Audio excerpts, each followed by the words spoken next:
Hello and welcome back to our channel. So today in this video we are going to discuss about how you can sell on your Facebook Marketplace. So without wasting much of our time, let's get straight into the video. So to sell on your Facebook Marketplace means to post something and search for buyers to get it. So to do so, you need to create a Facebook account first. Without having a particular Facebook account, you cannot do that. So if you have a Facebook account, all you need to do is simply tap open your Facebook. Once you open it, you need to tap on the house-like icon, and once you do it as well, you will end up in this kind of interface. So this is called the Marketplace option. Here you can find an option called Sell right besides Category. So simply tap on it and simply tap on the thing that you want to sell.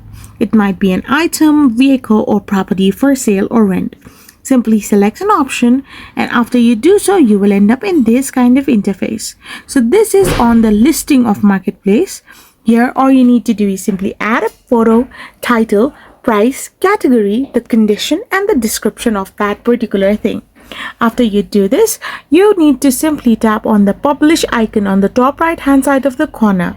And after you have done this, you will be able to sell on Facebook Marketplace. I hope you found this video helpful, so don't forget to hit that subscribe button and do give us a thumbs up. Thank you for watching.